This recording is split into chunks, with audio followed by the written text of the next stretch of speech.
ہمارے ہر پروگرام کے تمام کردار حقیقت اور اپنے تمام تاریخی پس منظر پر مبنی ہے۔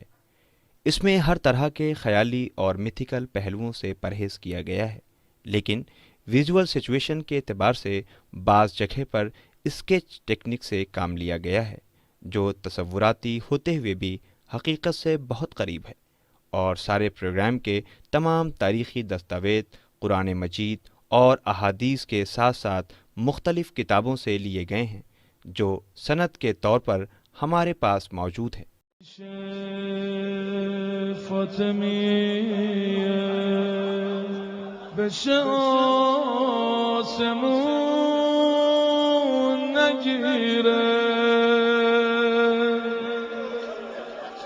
مگه میشه بگی زهرا مگه میشه فاطمیه۔ بسم اللہ الرحمن الرحیم۔ ناظرین السلام علیکم، میں ہوں ذیشان علی۔ ہماری اس خاص پیشکش میں آپ کا استقبال ہے۔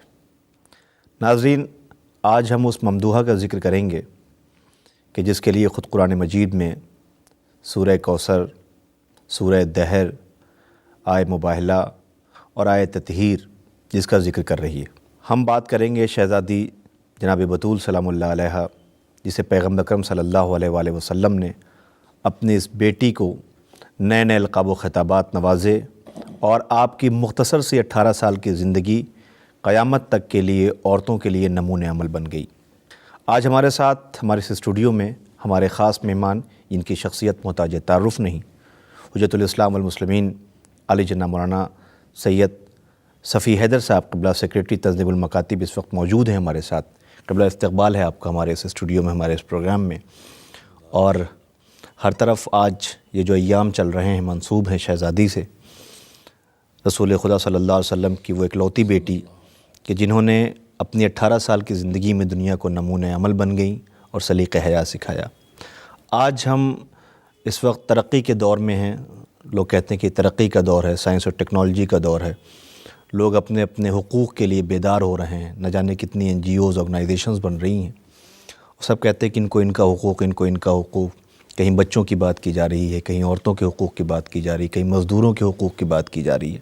اس وقت عورتوں کا حقوق جو ہے مسئلہ دنیا کے سامنے ہے۔ ہم رسول خدا صلی اللہ علیہ وسلم کی بیٹی کا ذکر کر رہے ہیں، ایسے میں آپ کا کردار دنیا کے لیے، قیامت تک کی عورتوں کے لیے نمونۂ عمل ہے۔ سب سے پہلے ہم بات کرتے ہیں بچوں کی تربیت کے سلسلے سے۔ آپ کا کردار اپنے بچوں کے لیے کیسا رہا، اور اس سے آپ کو کیا نظر آتا ہے کہ جو ہمارے ناظرین، ہمارے ویور، ہر طریقے کے لوگ ہیں جو اس پروگرام کو دیکھتے ہیں اور سنتے ہیں، تو ہم چاہیں گے کہ آپ ذکر کریں۔ بسم اللہ الرحمن الرحیم۔ شخصیت بھی وہ ہے کہ جس کو ظاہری طور پر بہت مختصر ذمہ داری اور زندگی ملی ہے، لیکن ذمہ داری کے لحاظ سے اتنی بڑی ذمہ داری ملی ہے کہ جو انسانوں کو صحیح راستہ دکھانے کے لیے اور کیا صحیح ہے کیا غلط ہے، نہ صرف یہ کہ اسے سمجھا جائے اور پہچانا جائے، بلکہ جو صحیح ہے اسے اپنایا جائے اور جو غلط ہے اسے چھوڑا جائے، یہ سکھانے کے لیے اس کائنات کے مالک نے جو سسٹم اور نظام بنایا ہدایت کا، اس میں ذمہ داریاں ہدایت کی دے کے نبیوں کو، رسولوں کو، ائمہ کو بھیجا۔ جس ذمہ داری کو ادا کرنے کے لیے اتنی بڑی تعداد میں ہادی آئے، اس میں اس نظام کو پہنچانا بھی تھا، اور اس پر اس وے آف لائف، اس میں دین کوئی چند رسموں کا مجموعہ نہیں ہے جو ہم خود بھی سمجھ بیٹھے ہیں اس طرح سے، چند رسموں کو، چند عبادات کو، چند رسوم کو ادا کر کے سمجھتے ہیں کہ یہی دین ہے۔ دین تو اس وے آف لائف کا نام ہے کہ جو زندگی دینے والے ہی نے ہم تجربوں کے محتاج نہ رہیں اور تجربے غلط ثابت ہو کہ ہمارے زندگی کو بگاڑتے نہ رہیں، اس لیے اس نے پہلے سے وہ نظام بھی زندگی کے ساتھ ساتھ عطا کیا تھا نبی اور رسولوں کے ذریعے۔ ان کے ذمہ دو کام تھے، ایک اس نظام کو پہنچانا، دوسرے اس پہ عمل کر کے دکھلانا۔ اس لیے نبی یا رسول یا امام یا قرآن کی زبان میں اسوہ، اس کی ضرورت تھی۔ بڑی تعداد ہے، روایات کے مطابق 1,24,000 نبی ہیں، پھر 12 ائمہ ہیں، لیکن نمونے عمل کے کیسے اس دین پر عمل کرنا ہے، اس کے لیے جو ذمہ داری اتنی بڑی تعداد میں انبیاء اور ائمہ کے حوالے کی گئی ہے، وہ ذمہ داری پوری کائنات میں خواتین میں جناب مریم معصومہ ضرور ہیں، لیکن ان کے ذمے یہ کام نہیں تھا کہ وہ دوسروں کے لیے نمونے عمل بن کے دکھائیں اور ان کو ہدایت کریں۔ باقی جو بھی اچھی راہ پہ چلنے والے لوگ ہیں، جناب آسیہ ہیں، جناب مریم ہیں، جناب خدیجہ ہیں، یہ ساری نمونہ ہے زندگی میں، لیکن ان کے ذمے یہ کام نہیں کیا گیا تھا، مگر حضرت معصومہ جناب فاطمۃ الزہرا سلام اللہ علیہ کے ذمے یہ کام کیا گیا، اور بہت مختصر زندگی آپ کی، 18 سال کی کل زندگی ہے، اور واقعاً یہ الہی انتظام ہے اور یہ ان کی زندگی کا ایک معجزہ ہے۔ عام طور پر جب کوئی بڑی شخصیت سامنے ہوتی ہے تو اس کے مقابلے میں جو شخصیتیں اس کے برابر کی نہیں ہیں، اس سے کمتر ہیں، ان پر نگاہ نہیں جاتی ہے۔ سورج نکلتا ہے تو چاند نہیں دکھائی دیتا ہے۔ پیغمبر خدا حضرت محمد مصطفیٰ صلی اللہ علیہ وسلم کی ایک عظیم شخصیت کی موجودگی میں دوسری کوئی شخصیت بھی اس حیثیت کی نہیں ہے، چاہے مولا کائنات ہوں، چاہے وہ حضرت زہرا ہوں سلام اللہ علیہم، تو فطری طور پر ان پر نگاہ نہیں جائے گی۔ حیات پیغمبر کے بعد، خاتمے کے بعد زندگی باقی رہے جیسے مولا کائنات، تو ان پر نگاہ جانے کی گنجائش رہتی ہے، لیکن حضرت زہرا کی شہادت تو پیغمبر کی وفات کے بہت جلد ہو گئی ہے، 75 دن سے 95 دن کے، زیادہ سے زیادہ 3 مہینے زیادہ کی مدت نہیں ہے۔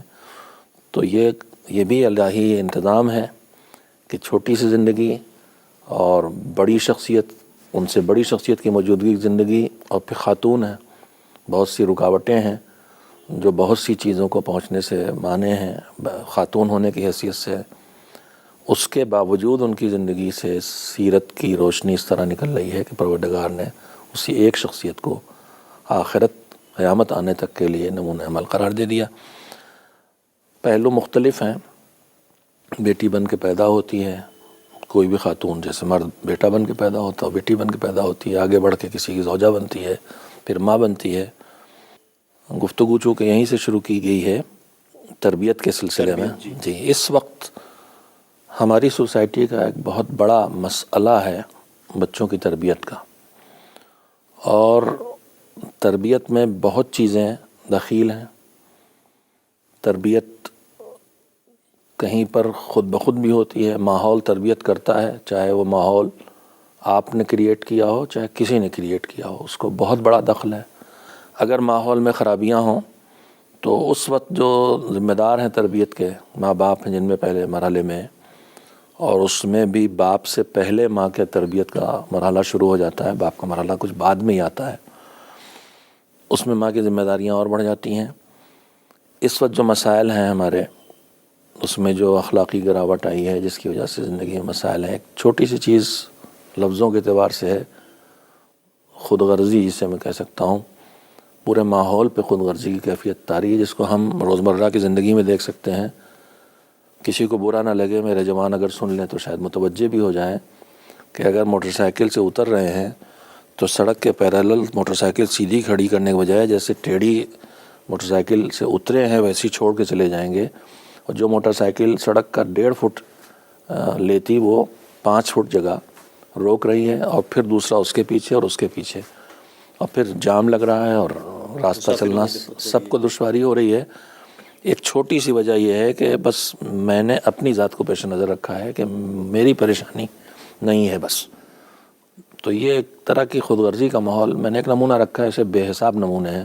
ہمارے مذہبی اجتماعات میں چلے جائیے، جوتے چپل اتار کے جائیے، واپس آئیے، دیکھیے پہچان ہی نہیں ملے گی شکل، لگے گا کسی سٹی بس کا سفر کر کے اترے ہیں۔ تو یہ صورتحال جو ہے، یہ اس میں خود غرضی ہے، اس کے پیچھے دوسروں کا خیال نہ کر کے جینا ہے۔ اب ہمارے مادی وسائل بہتر ہوئے ہیں، پہلے ہم غربت کی وجہ سے بہت سی اچھائیاں سیکھ لیتے تھے، گھر میں کھلونا ہوتا نہیں تھا، ایک آ گیا تو سب کو مل بانٹ کے کھیلنا ہے۔ اب ہر ایک کے پاس فراوانی ہے، پہلے ایک بستر میں کئی بچے لیٹنے پہ مجبور تھے، ایک لحاف میں 2 3 بھائی بہن، اب ہر ایک کا کمرہ الگ الگ ہے، تو شیئر کرنا ختم ہو گیا، ایثار ختم ہو گیا، دوسرے کا خیال کرنا ختم ہو گیا۔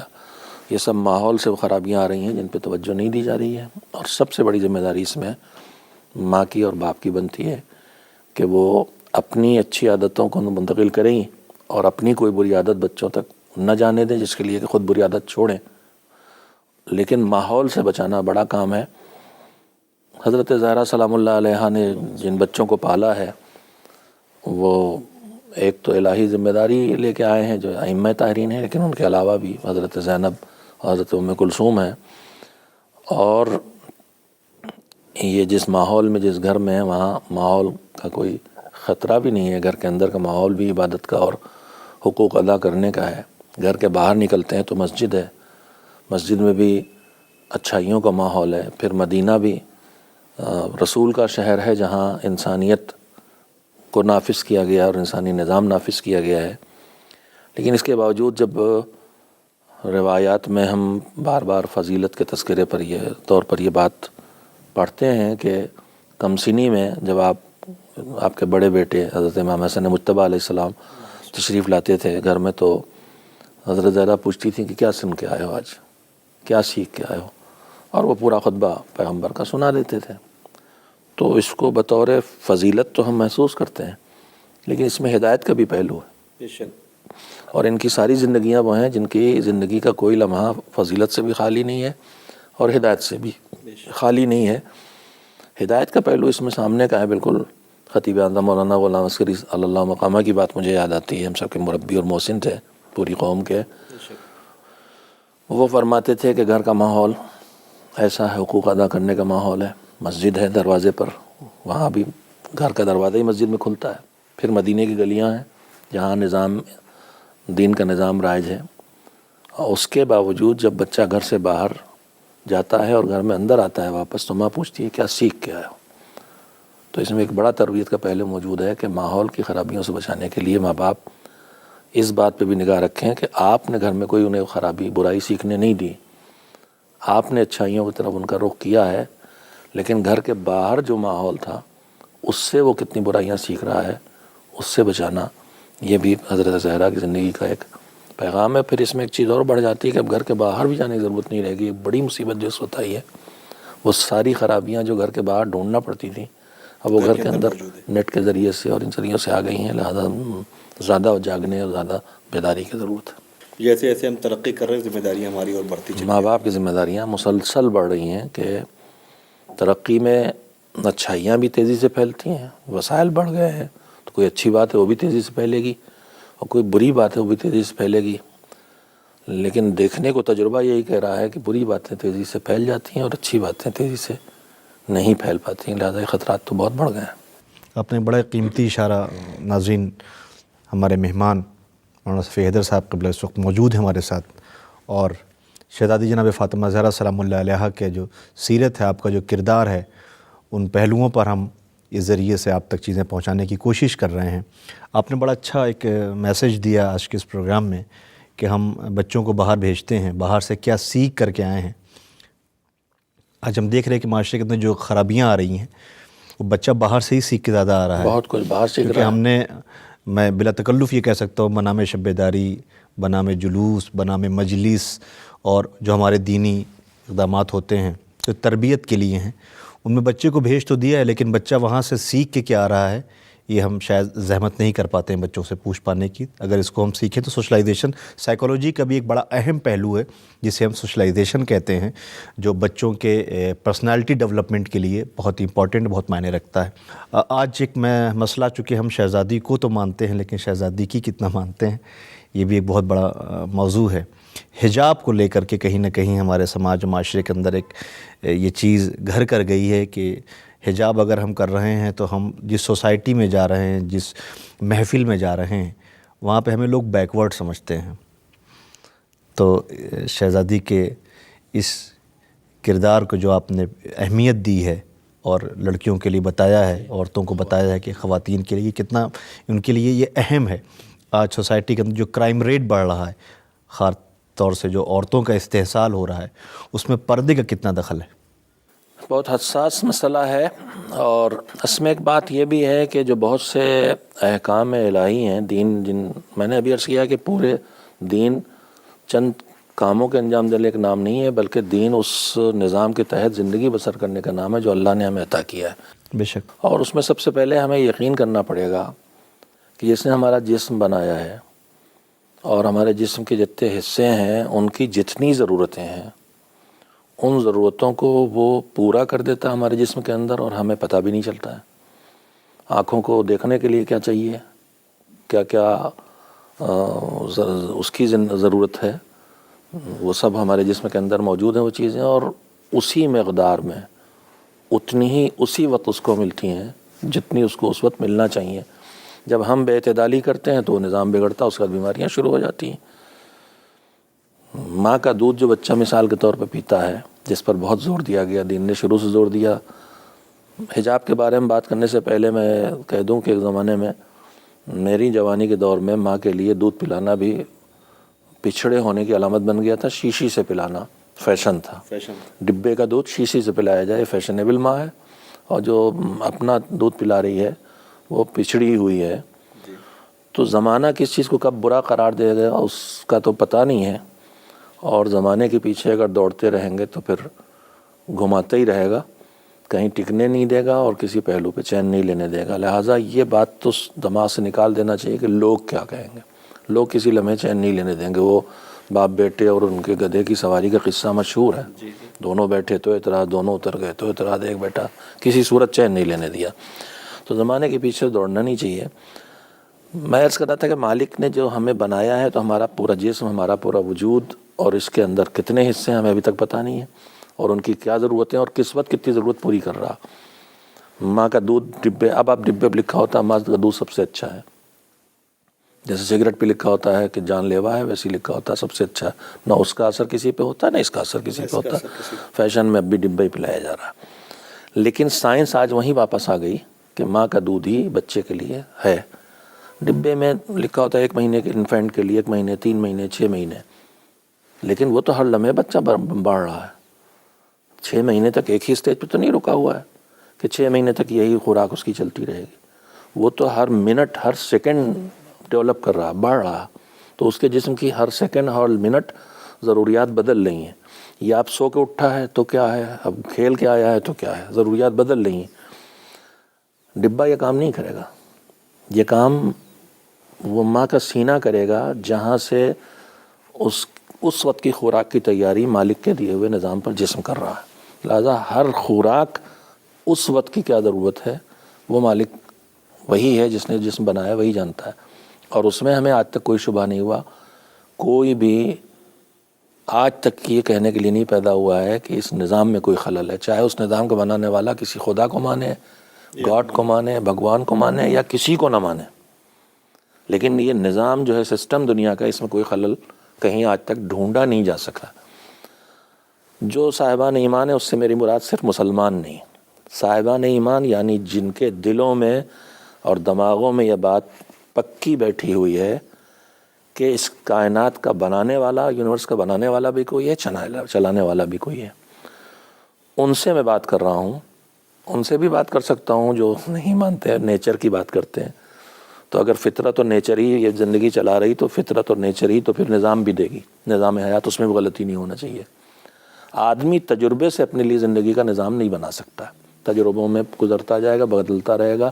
اسی لیے ملکوں کے کانسٹیٹیوشنز بدلتے ہیں، اسی لیے قوانین بدلتے ہیں۔ بالکل اب جو نظام چلایا جاتا ہے الٹ کے دوسرا نافذ ہو جاتا ہے، وہ اتنے غلط گزر گیا۔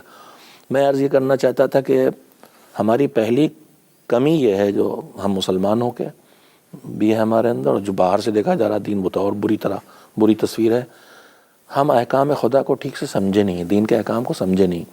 حجاب کو ایک مسئلہ بنا دیا گیا، ہم نے اس میں خود ہم سے غلطیاں ہوئیں، ہم نے حجاب کو جس شکل میں پیش کیا، اس شکل میں پیش کرنے کا نتیجہ ہوا کہ وہ ایک زندگی کی مصیبت بن گیا۔ بات یہ ہے کہ حجاب ہے کیا اور کیوں ہے؟ بنیادی سوال یہی۔ میں پھر عرض کروں گا کہ میں ایک خدا کا ماننے والا ہوں جس نے بنایا ہے، اور میں اس بات کا قائل ہوں کہ وہی نظام دینے والا ہے۔ اور میرا خیال سے میرے سننے والے بھی اردو ہندی جتنے سننے والے ہیں ابھی تک الحمدللہ بہت کم لوگ ہیں ہمارے بھارت میں بھی اور اس سے باہر بھی جو اردو اسپیکنگ یا ہندی اسپیکنگ ہے، وہ کسی نہ کسی کو مانتے ہیں۔ ان میں ایتھیسٹ بہت تھوڑے سے لوگ ہیں، بات میری ان سے بھی ہے، وہاں خدا کی جگہ وہ فطرت رکھ لیں، نیچر رکھ لیں، جو سبزی چاہے رکھ لیں۔ ان احکام کو سمجھنے کی سب سے پہلے ضرورت ہے۔ اللہ نے انسانی زندگی میں جو چیزیں نقصان دہ ہیں اور اتنی نقصان دہ ہیں کہ ان خطروں سے بچانا ضروری ہے، ان چیزوں کی پہچان بہت سی تو ہمیں ہماری عقلوں سے دی ہے اور بہت سی تجربے سے سامنے آتی ہے، لیکن بہت سی جگہوں پر تجربے کا وقت گزر جانے کے بعد نقصانات اتنے بڑھ جاتے ہیں کہ تجربے کی گنجائش نہیں ہوتی۔ اللہ نے زندگی چلانے کے لیے، اللہ کرے کہ میں ٹی وی پہ بات کر رہا ہوں ٹھیک سے کہہ سکوں، زندگی کو باقی رکھنے کے لیے ہر زندہ میں جو اس کے اندر روح ہے، بلکہ درخت بھی، میں نہیں چاہتا سائنس کی کوئی ایسی بات میری زبان نکلے جو غلط ثابت ہو، اس لیے میں بات نہیں کرتا سائنس کے موضوعات پر، لیکن جانور میں بلکہ درخت میں بھی، پھر جانوروں میں، پھر انسانوں میں نر اور مادہ ہیں۔ زندگی چلانا ہے، شروع بھی انہی سے ہوگی، چلے گی بھی ان دونوں کے ملنے سے۔ زندگی کو بچانے کے لیے، زندگی کو چلانے کے لیے بہت چیزیں کھانا ہمیں کھانا ہے، اس لیے کہ زندگی اس کے بغیر بچ نہیں سکتی، چل نہیں سکتی۔ اسی طرح سے خواہش رکھی ہے، جنس کی خواہش، سیکس کے لیے، یہ زندگی کو آگے بڑھانے کے لیے۔ لیکن یہ جیسے ہر خواہش بے قابو ہو کے نقصان پہنچاتی ہے، اگر آدمی کھانے کو، بھوک کو بے قابو ہو جائے، زیادہ کھائے یا دوسروں کا لوٹ کے کھائے، مار کے کھائے، تو یہی تباہی بن جاتی ہے۔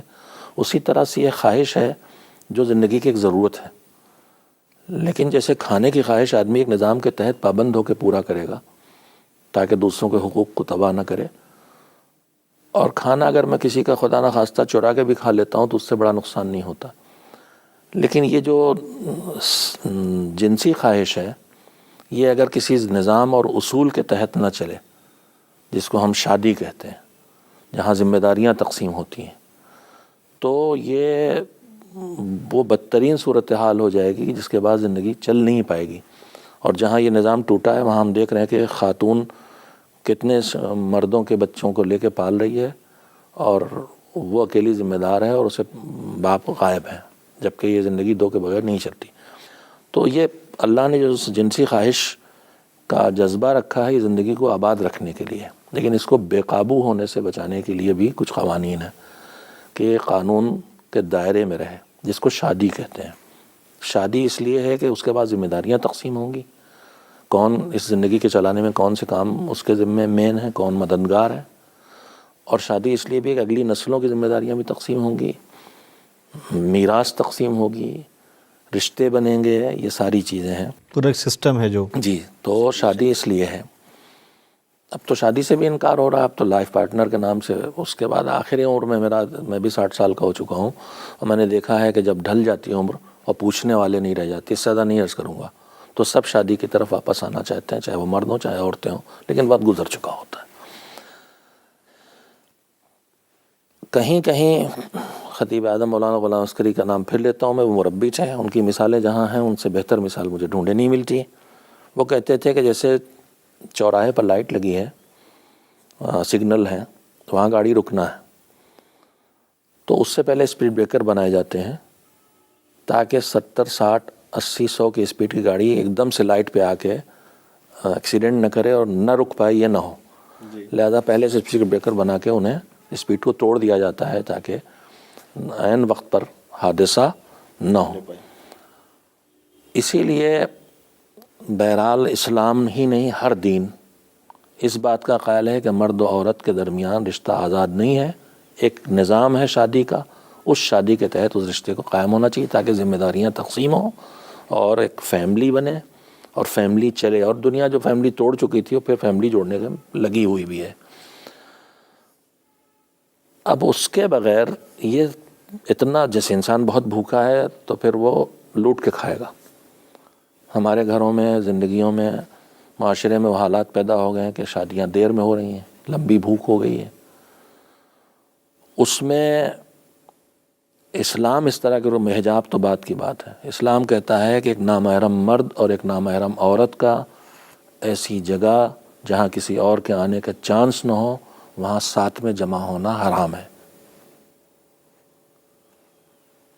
اسلام کہتا ہے کہ نامحرم کو ضرورت کے تحت دیکھنا، نامحرم مطلب مرد عورت کو، عورت مرد کو، میں ٹکٹ لینے گیا ہوں، وہ خاتون بیٹھی ہیں، ان سے ٹکٹ خریدنا ہے، میں ان سے بات کروں گا، ان کو پر نگاہ بھی پڑے گی، اس پہ پابندی نہیں لگاتا، لیکن ضرورت سے آگے لذت کے لیے، مزہ لینے کے لیے دیکھنا حرام ہے، ٹچ کرنا حرام ہے. ہوتا اسلام پابندیاں لگا رہا، لیکن یہ پابندیاں کیوں ہیں؟ یہ اسپیڈ بریکرز ہیں. دیکھنے سے آگے بڑھیں گے چھونے تک، چھونے سے آگے بڑھیں گے وہاں تک پہنچ جائیں گے جہاں تک نہیں پہنچنا چاہیے اگر کسی بھی سسٹم کے اور کسی بھی دھرم کے، مذہب کے قائل ہیں. حجاب بھی انہی میں سے ایک چیز ہے. حجاب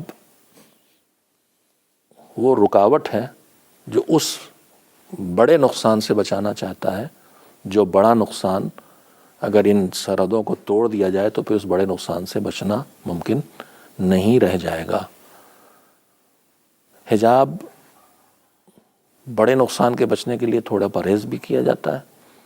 اس پرہیز میں آدمی کو لگتا بھی ہے کہ ہم اس چیز سے محروم ہو گئے، جبکہ حجاب ایسا کسی چیز سے محروم نہیں کرتا ہے.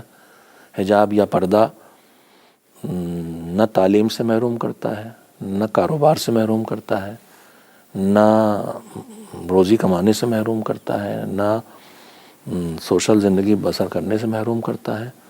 دنیا میں وہ جگہیں ہیں بھی جہاں حجاب کے ساتھ ساتھ خواتین اپنی زندگی کے سارے کام انجام دے رہی ہیں. تو یہ ہماری سوچ کی کمی ہے کہ ہم اسے ٹھیک سے سمجھ نہیں سکتے. نہیں، ہم حجاب کو جو لوگوں کے سامنے جو حجاب لوگ سمجھ رہے ہیں وہ یہ سمجھ رہے ہیں کہ حجاب کا مطلب یہ ہوا کہ عورت کو گھر میں قید خانے میں نے وہی عرض کیا کہ یہ غلط فہمی ہے. قید خانے میں رکھنے کے، گھر میں بند کرنے کا کوئی تعلق نہیں ہے اس سے، اسلام سے اور حجاب سے. وہ ایک دوسرا مسئلہ ہے کہ میاں بیوی کے درمیان رشتوں کا مسئلہ ہے. اور میں تھوڑی صراحت سے کہتا ہوں تاکہ بات پہنچ جائے، خاتون کو اپنے شوہر کو اس کی ضرورت کو پورا کرنے سے انکار نہیں کرنا چاہیے. اس کا گھر سے نکلنا یا کچھ ایسا کرنا جو اس ضرورت کے پورا کرنے میں رکاوٹ بنے، اس کی اجازت نہیں دیتا مذہب، اس لیے کہ وہیں سے پھر بے روی شروع ہو جائے گی، وہ ضرورت پھر کہیں اور پوری کی جائے گی. تو ناظرین، ہمارا یہ پروگرام جس میں آج ہم ذکر کر رہے ہیں جناب بنت رسول سلام اللہ علیہ کا، اور آپ کی زندگی قیامت تک کے عورتوں کے لیے نمونۂ عمل ہے. اس ذکر میں، اس سلسلے میں چونکہ ہم نے حجاب کا ذکر کیا ہے اور بات کی ہے، ہم چاہیں گے شہزادی کا بہرحال پوری زندگی، آپ کے 18 سال کی مختصر سی عمر جو ہے نمونۂ عمل ہے. آپ نے عورتوں کے لیے کوئی ایسا گوشہ نہیں ہے جو زندگی میں نہ مل جائے. اس موقع پہ بی بی کے توسط سے اس میں تو حضرت زہرا سلام اللہ علیہ کی سیرت اور آپ کے ارشادات کو کم سے کم وہ قوم جو مجلسیں سنتی ہے وہ تو سال بھر سنتی رہتی ہے. نابینا کو پیغمبر لے کے آ رہے ہیں، اجازت لے رہے ہیں، تو فرماتی ہیں کہ رک جائیے بابا. وہ تو نابینا ہے تو 2 وجہ بتائیں. ایک وجہ روایات میں یہ ہے کہ وہ نہیں دیکھیں گے تو میں تو دیکھوں گی، ایک بات، اور دوسرے جسم کی خوشبو تو منتقل ہوگی. تو اس حد تک ہے وہاں تو معاملہ.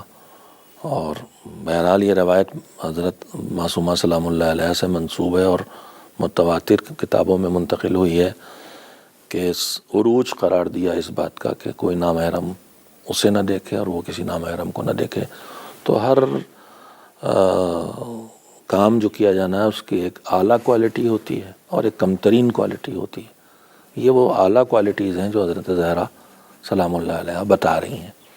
ان اعلیٰ کوالٹیز کو سامنے رکھتے ہوئے ہم کم سے کم اپنی نگاہوں کو اس حد تک کنٹرول کریں اور اپنے جسم کو اس حد تک چھپائیں کہ جو دوسرے کو جانور بننے کی طرف نہ لائے.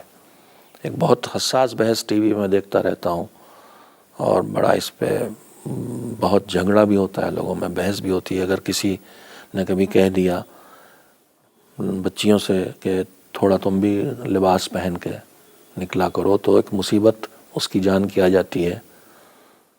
اور میں تو جو ملا کہلاتا ہے وہ دکھائی دے رہا ہوں. حالانکہ فارسی میں ملا اس سے کہتے ہیں جو بہت پڑھا لکھا ہو. اب وہ ہماری بول چال کی زبان میں جاہلوں کے لیے اور جو جاہل ہوں اور پڑھے لکھے بنے ان کے لیے کہا جانے لگا ہے جو رسم و رواج رائج کریں. ورنہ یہ لفظ فارسی سے آیا ہے اور فارسی میں جب کوئی بڑا عالم ہوتا تھا تو اس کو کہتے تھے ملاس، مطلب پڑھا لکھا ہے. جیسے صدیوں میں علامہ کسی کو کہا جاتا تھا، اب ارے کو کہا جانے لگا، ویسے ملا تو بیچارہ اور ذلیل ہو گیا، ورنہ ملا پڑھے لکھے کو کہتے ہیں. تو میں ان معنی ملا نہیں ہوں، اور انشاءاللہ اس معنی میں ملا نہیں ہوں جن معنی میں آج کہا جاتا ہے، اس کا قائل بھی نہیں ہوں. میرے گھر میں سب پڑھے لکھے بچے ہیں، تعلیم یافتہ ہیں، حجاب کے ساتھ زندگی بسر کر رہے ہیں، اور کسی چیز میں انشاءاللہ محروم نہیں ہیں. بہرحال اعلیٰ کوالٹی ہے وہ جو حضرت زہرا نے بیان کی ہے. ہم کو کم ترین اس میں جو جگہ ہے وہاں پر تو ہونا چاہیے. وہ تو نابینا کے سامنے بھی کہہ رہے ہیں کہ خوشبو تو آ سکتی ہے، یہاں تیاری میں خوشبو لگا کے باہر جانا ہے، کیا کیفیت پیدا ہو گئی. پورا دین سکھاتا ہے کہ گھر کے اندر اپنے شوہر کے لیے جس کے ساتھ تمہیں زندگی بسر کرنا ہے، وہ رشتہ ہے تمہارا، اس کے لیے اچھی شکل صورت اور لباس اور زینت کر کے رہو. اب ہمارے ہاں باہر جانے کے لیے سب الٹ گیا ہے. تو اس طرح کی چیزیں ہیں کے بارے میں یہ سب چیزیں یاد دلائی جاتی ہیں، کہی جاتی ہیں، لیکن اب تو ہم نے محسوس کر لیا جس نے جو طے کر لیا وہ کرنا چاہتا ہے اور اس کے فیور میں دلیلیں لاتا ہے. اسی میں یہ لباس والی بات بھی ہے. اگر جو حادثات ہوتے ہیں جو انتہائی ناگوار ہیں، ان ناگوار حادثات میں اگر کوئی کبھی یہ کہہ دیتا ہے کہ بیٹی کو بھی تھوڑا کیوں اس خطرے میں اپنے کو ڈالے، اگر کوئی درندہ ٹہل رہا، اگر ہمیں اندازہ ہو جائے کہ آس پاس ابھی چند دنوں پہلے خبر آئی تھی کہ کوئی جانور درندہ کسی اسکول میں آ گیا تھا، چیتا یا کوئی چھوٹی چیز تھی اس سے، تو اگر خبر بھی ہو جائے گی تو ہم اس وقت باہر نہیں نکلنے دیں گے، بچوں خود بھی نہیں نکلیں گے. تو درندے چاہے جس وجہ سے تیار ہوئے ہیں، ان درندوں کے تیار ہونے کے بھی اسباب ہیں. اس میں نشہ ہے، اس میں ہمارے نیٹ کے ذریعے آنے والی وہ چیزیں ہیں جو انسان کو درندہ بناتی ہیں. ان میں دیر میں شادیاں کرنا ہے، یہ ساری چیزیں ہیں جو درندے معاشرے میں ڈال رہی ہیں. وہ فلمیں ہیں، وہ سب چیزیں مل کے درندے تیار کریں. اگر ہمیں معلوم ہے کوئی درندہ باہر ٹہل رہا ہے، لاکھوں لوگوں میں 2 درندے ہیں صرف، تو پھر اس درندے کی رینج میں ہم کیوں آئیں اور کیوں آنے دیں؟ اگر ہم اس سے بچ سکتے ہیں تو ہمیں اس سے بچنا چاہیے. بھوکا آدمی، معاف کریں گے میں الفاظ استعمال کر رہا ہوں، مجھے نہیں پتا کہ قابل برداشت ہیں کہ نہیں، کوئی کئی دن سے بھوکا ہے اور اس کے سامنے کھانا رکھا ہو، رکھ دیا جائے تو جھپٹا مار کے کھا لے گا، غلط کر رہا ہے. تو یہ کیفیت نہیں ہونا چاہیے. خود کی حفاظت کی ذمہ داری ہے کہ ہم اپنی حفاظت کریں. ہماری بچیاں کیوں اپنے کس لیے لباس اتار کے سڑک پہ، کم لباس پہن کے سڑک پہ جانا چاہتی؟ اگر انسانی ضرورت ہے تو مرد بھی ایسے ہی ہو سکتے ہیں، لیکن صرف عورتوں ہی پہ ساری عریانیت کا زور کیوں ڈالا جا رہا ہے؟ ان کو آزادی کے نام پہ یہ سمجھایا جاتا ہے یہ آزادی ہے، جبکہ وہ شاید آزادی کے نام پر انہیں اپنی مرضی کے مطابق ڈالنے کی سازش ہے. بہت قیمتی میسج آپ نے آج اس ترقی کے دور میں، جب جسے ہم ترقی کہہ رہے ہیں، جبکہ اس ترقی کے دور میں بڑھتے ہوئے فسادات، عورتوں کے ساتھ جو ناانصافی، ان کا جو شوشڑ ہو رہا ہے، تو یہ ساری چیزیں کہیں نہ کہیں اسلام نے ان چیزوں پر زور دیا ہے اور ہر ایک کے حقوق بیان کیے ہیں، اور خود بنت رسول سلام اللہ علیہ نے اپنے کردار سے لوگوں کو سلیقہ حیات سکھایا ہے. تو ناظرین، آپ نے سنا اور محسوس کیا. ہم امید کرتے ہیں کہ انشاءاللہ یہ جو کچھ بھی ہم نے سنا ہے اسے ہم اپنی عملی زندگی میں لے آئیں گے، جس سے ہماری دنیا اور آخرت دونوں ہی پرسکون ہو اور کامیاب گزر سکے، جس میں ہم ان کی بارگاہ میں اور ان کے سامنے بھی سرخرو ہوں کہ جن کی ہم سے توقعات ہیں. تو آئیے آخر میں ہم جناب بطول سلام اللہ علیہ کا مولا کائنات حضرت علی بن ابی طالب علیہ السلام سے جب پیغمبر اکرم صلی اللہ علیہ وآلہ وسلم نے پوچھا تھا کہ علی آپ نے میری بیٹی کو کیسا پایا، تو میں قبلہ کی موجودگی میں یہ عرض کرنا چاہتا ہوں، شاید یہ میسج بھی ہوگا ان سارے چیزوں کے ساتھ، کہ ہم نے بنت رسول سلام اللہ علیہ کو دین میں مددگار پایا. تو دین نام ہے کامیاب زندگی کا، دین نام ہے ہماری سکسیس کا، ہماری ایک بہترین پرسنالٹی کا، ایک اچھی شخصیت کا، جسے زمانہ یاد کرے اور زمانہ جس سے کچھ سیکھتا رہے۔ تو انشاءاللہ ہم امید کرتے ہیں کہ ہماری زندگی شہزادی جناب زہرا سلام اللہ علیہ کے اس کردار پر عمل کر کے ہم اپنی دنیا اور آخرت دونوں ہی کامیاب کر سکتے ہیں۔ تو ہمیں اجازت دیں، ایک بار پھر بہت بہت شکریہ آپ کا، ہمارے اسٹوڈیو میں تشریف لے آئے، اور ہمارا یہ سلسلہ جاری رہے گا تاکہ ہم یہ جو ایام چل رہے ہیں جن میں ہم بنت رسول سلام اللہ علیہ کو یاد کر رہے ہیں، آپ کی زندگی سے ہم کچھ درس لیں اور سیکھیں، اور سیکھ کر کے اپنی جو زندگی کی بے چینیاں ہیں دنیا میں، ان بے چینیوں کو دور کر کے ہم اپنی پرابلمز کو سالو کریں اور ہم کامیاب ہوں۔ تو ناظرین ہمیں بھی اجازت دیں، انشاءاللہ ہماری پھر ملاقات ہوگی، تب تک کے لیے خدا حافظ۔ فاطمیه بشه آسمون نگیره مگه میشه